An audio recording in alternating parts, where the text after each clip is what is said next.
Hey, it's Brian from WinterGardenYoga, and today we're going to look at 3 easy yoga moves to help improve your strength training.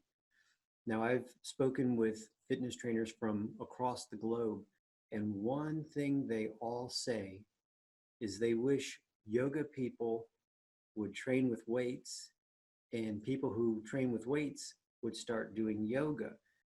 So today we're going to look at a couple moves that are going to help you with your front squat, your deadlift, and your overhead military press. So grab your yoga mat, get ready, and let's do this.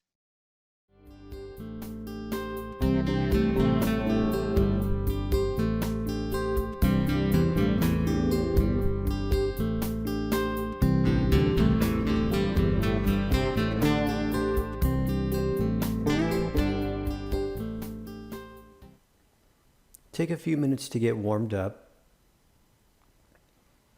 And when you feel ready, we'll begin with the first yoga pose. It's called Malasana. Essentially, Malasana is a bodyweight version of goblet squat.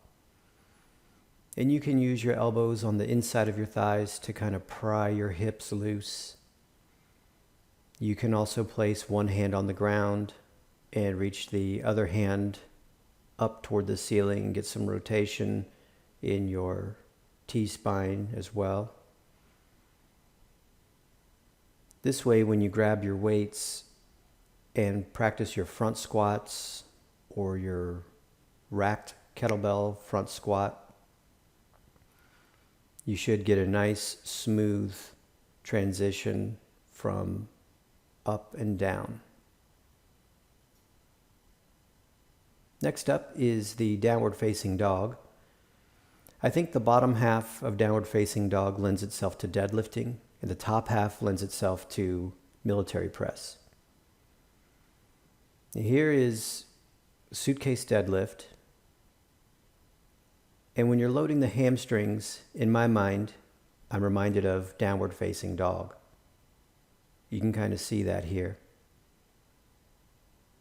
The upper half of the body reminds me of double military press.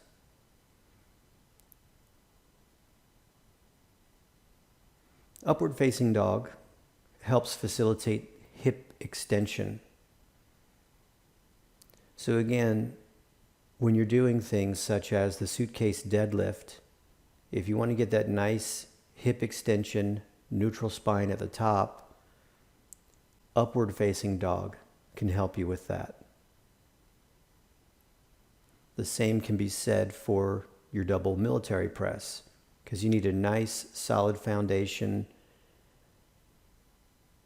as you work your way through the press. Now, a couple of ways to troubleshoot your yoga poses. Sumo squat and rotations will help pry your hips open, as well as help mobilize your T-spine. As you turn your shoulder to the opposite knee, your straight arm pushes into your thigh.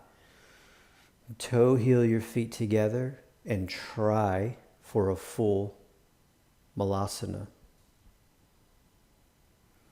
Downward dog, you start from all fours and gradually pressing the floor with your hands and using your quadriceps to extend your legs, you get into a nice solid downward facing dog. It's like leg extensions and shoulder press at the same time.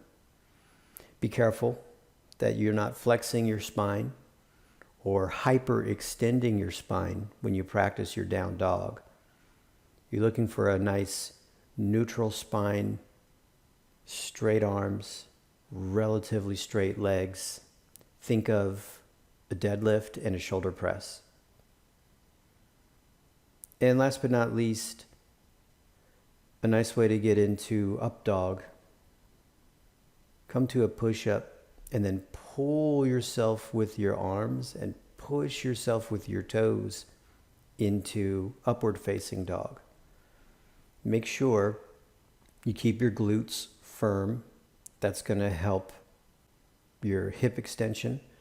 Make sure you're squeezing your shoulder blades together, also to help your thoracic extension, your shoulder mobility, etc.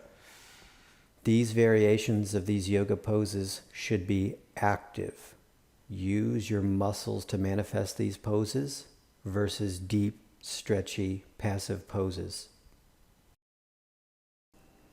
If those are overwhelming options, you can use the Sphinx pose or a very low cobra pose until you get the requisite spinal extension to do the full-blown up dog.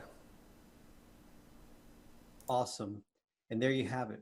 3 easy yoga moves to help you with your strength training. Just take these moves out, use them whenever you're feeling stiff in your hips. Malasana will help you with your squatting. If you're feeling stiff in your hamstrings, downward dog can help with that and with helping to stretch out your lats. And then upward dog can help your hip extensors if you don't feel like you're getting a good lockout at the top of a deadlift or a kettlebell swing. Give them a try. Let me know what you think. Go forth and be awesome.